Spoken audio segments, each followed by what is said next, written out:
March the 28th, 1942, 1:30 in the morning. On the black water of the Loire estuary, 5 miles from the open sea, an old destroyer, painted in the wrong shade of gray, slides past German gun batteries that have not yet fired a single shot. Her name, according to her fresh coat of paint and a borrowed German flag, is nothing at all. Her real name is HMS Campbeltown, and at her helm stands Lieutenant Commander Stephen Beatty, guiding 16 tons of hidden explosive toward a steel gate that Adolf Hitler believes no Allied ship could ever reach. Every searchlight on that riverbank should already be locked onto her hull. Every German officer standing watch tonight has been told this stretch of river is impossible to approach undetected. Nobody sails an obsolete warship 250 miles across enemy waters, up a heavily mined river, in full view of coastal artillery. And yet, here she is. Within minutes, this ship is going to ram herself directly into the only dry dock on the entire Atlantic coast, large enough to repair Hitler's most feared battleship, and the 611 British sailors and commandos aboard her, and her 18 escorting motor launches. Know something the Germans do not. The real weapon on this ship isn't the gun mounted on her deck. It's hidden 3 decks below the waterline, and it hasn't gone off yet. To understand why this raid mattered, you have to understand the ship the Allies feared most. The German battleship Tirpitz, sister to the sunk Bismarck, could tie down entire British fleets simply by existing in Norwegian fjords, threatening Arctic convoys. But if Tirpitz was ever damaged in the Atlantic, only one facility on that entire coastline could repair her: the Normandie Dock at Saint-Nazaire, built for the largest ocean liner in the world. Destroy that dock, and Tirpitz would have nowhere safe to run. That single fact turned a dry dock built for luxury liners into one of the most heavily defended structures in occupied Europe, which raises the question that drives everything that follows. How do you destroy a target ringed by flak batteries, U-boat pens, and thousands of troops, using a raiding force smaller than the crowd at a school football match? On paper, the mission looked like a death sentence. Saint-Nazaire sat 8 kilometers inland, reachable only by threading a narrow, heavily mined estuary under the guns of German coastal artillery and the 22nd Naval Flak Brigade. Reinforcements numbered in the thousands. The nearest British port lay 400 kilometers away, meaning there could be no quick retreat and no second attempt if the first one failed. Planners at Combined Operations studied the target and reached an uncomfortable conclusion. A bombing raid would flatten the town before it dented the dock's thick concrete walls. A conventional naval bombardment would alert every gun on the river before a single commando set foot ashore. Every ordinary approach to this problem ended the same way: a wasted fleet and a dock left standing. Something else was needed, something nobody had tried. That something began with a man nobody would have picked from a crowd. Lieutenant Colonel Augustus Charles Newman was not a career soldier. Before the war, he ran a building contracting firm in Essex, the kind of steady, unglamorous job that builds patience rather than glory. At 38, he was old enough to be an uncle to half the men under his command. Yet those same young commandos trusted him more than officers half his age.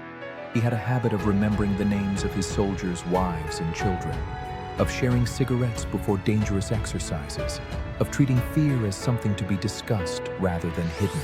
Newman had spent months rehearsing every alley and gun position of a town he had never seen, using scale models built from reconnaissance photographs. He understood something the German garrison did not: that confidence, more than firepower, was often what protected a fortress. Soldiers who believe they are safe stop looking for danger. That single insight, that safety itself could be a weakness, became the foundation of the entire plan. The genius of Operation Chariot wasn't explosives, it was disguise. Engineers cut down Campbelltown's funnels and reshaped her silhouette until she resembled a German torpedo boat. Her crew rehearsed German signal codes and flew a German ensign. Deep inside her hull, they packed depth charges into a steel and concrete case, wired to fuses set to detonate hours after impact. Not immediately. Why hours later? And not on collision? Why risk the Germans finding the explosives before they ever went off? At first glance, that decision looked like a fatal mistake. Before any of that, there was the crossing. For nearly 2 days, the small flotilla crept across open water, disguised as a routine anti-submarine patrol, hugging the edge of safety, always one sighting away from disaster. Below decks, commandos who had rehearsed this raid for weeks now had nothing left to rehearse. Some cleaned weapons they had already cleaned twice. Some wrote letters. They hoped nobody would need to deliver. Newman moved between compartments, checking on his men, not with speeches, but with small, ordinary questions about hometowns and families, the kind of quiet attention that steadies frightened men better than any pep talk could. Nobody spoke about the odds out loud. Everyone had already done the private arithmetic, and everyone had volunteered anyway. From the German side of the river, that night felt almost routine. Sentries logged an unidentified vessel approaching, challenged it by signal lamp, and received a plausible reply. In the confusion of darkness and false colors, precious minutes passed before officers realized the ship flying their own flag was not one of theirs.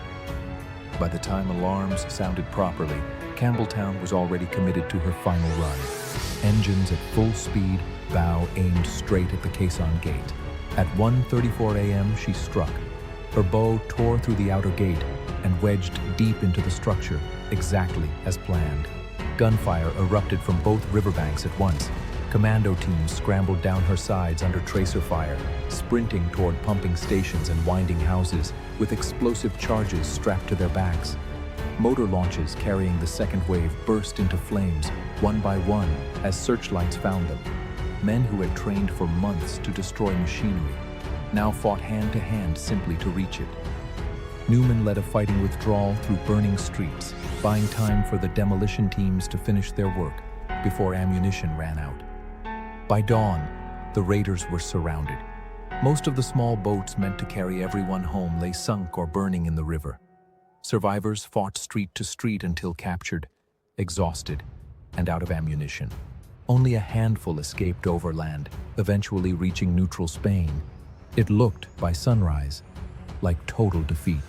Then, late that morning, German officers and curious sailors gathered aboard the beached Campbeltown to inspect the wreck. Some laughing, some posing for photographs beside the ship they believed had simply failed. The explosives beneath their feet had never been found. Around midday, the hidden charge detonated, tearing the gate apart and killing hundreds of Germans still standing on and around the ship. The delay that had looked like a fatal flaw the night before had been the entire plan. Newman's insight had won twice. First by making the enemy feel safe enough to relax, and then by making that false safety fatal. Of the 611 men who sailed that night, around 169 were killed, over 200 captured, and only 228 made it home. German losses exceeded 360 dead. 89 decorations were awarded for the raid, including 5 Victoria Crosses. Among them was one given posthumously to Sergeant Thomas Durant, whose citation for gallantry was, remarkably, recommended by the very German officer who had captured him. The Normandie Dock did not reopen until 1948. For the rest of the war, Tirpitz never risked the Atlantic again, confined instead to Norwegian waters, where the Royal Navy and RAF eventually finished her off. One raid, on one night, had permanently altered the map of the Battle of the Atlantic. Historians have compared the raid's density of gallantry awards to Rorke's Drift. But its true ancestor is older still, a gift wheeled through an enemy's gate, trusted only because it looked harmless. Today, the old lock gate still stands in Saint-Nazaire, its concrete walls quiet, pleasure boats drifting where Campbeltown once burned.